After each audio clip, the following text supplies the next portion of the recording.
Assalamualaikum adik-adik manis. Hari ini Bunda mau membaca buku cerita tentang 33 binatang paling heboh, karya Indah Hanako. Sekarang Bunda mau membaca tentang persahabatan angin dan Rino. Rino adalah seekor badak Jawa bercula satu. Rino akan menjaga adiknya yang bernama Lili. Mau tahu ceritanya? Simak baik-baik ya. Belakangan ini, Rino merasa gembira.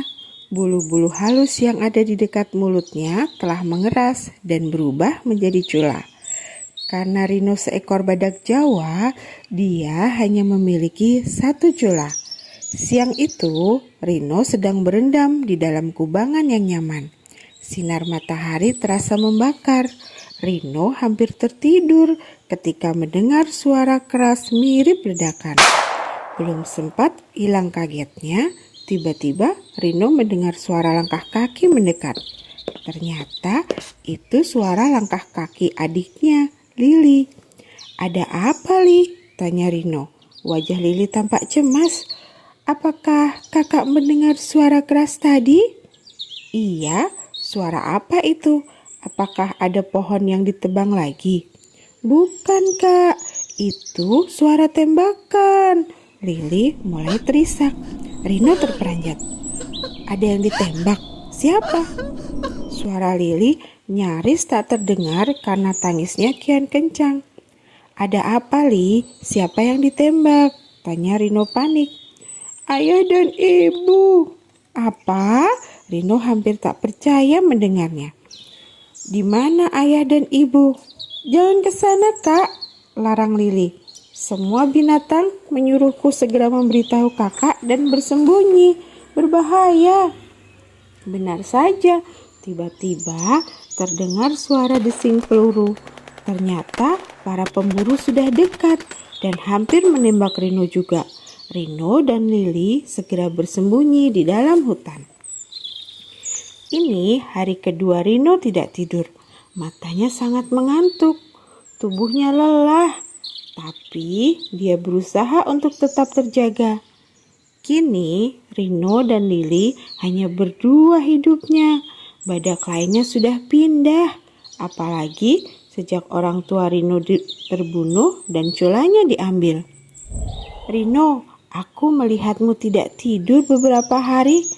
Angin yang sedang lewat menyapa lembut. "Iya, aku harus menjaga Lili." "Tapi kamu tampak letih, beristirahatlah." Angin memberi saran. Rino menggeleng. "Kenapa? Aku takut pemburu itu datang lagi. Kemarin mereka menembakku. Untungnya aku bisa kabur." "Kamu kan bisa melihat kalau mereka datang dan segera bersembunyi." "Tapi mataku rabun parah. Aku tidak bisa melihat dengan jelas," gumam Rino. "Hah? Lalu bagaimana caranya kamu menghindari musuhmu?" tanya Angin penasaran. "Aku punya penciuman dan pendengaran yang tajam." "Oh," Angin seketika berpikir keras, mencari cara untuk menolong Rino yang malang. "Aku punya ide." Angin hampir berteriak senang. "Ide apa?" tanya Rino tak bersemangat. "Kamu ingin tidur dengan nyaman?" "Tentu saja, tapi di mana bisa? Aku tidak ingin Lili terluka." "Aku tahu caranya." "Apa?" Rino tidak mengerti. "Mulai sekarang, aku akan memberitahumu kalau ada musuh. Jadi kamu bisa tidur dengan tenang."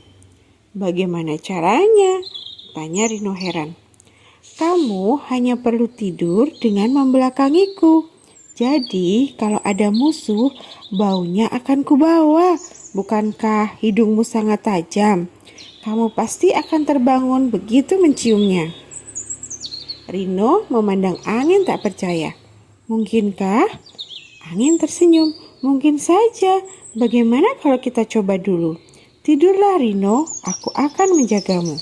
Rino yang memang sangat mengantuk menuruti saran Angin. Dia segera terlelap di sebelah adiknya. Angin ternyata benar. Sejak itu, Rino dapat tidur dengan tenang. Angin selalu membangunkan Rino dan Lili setiap kali ada musuh mendekat.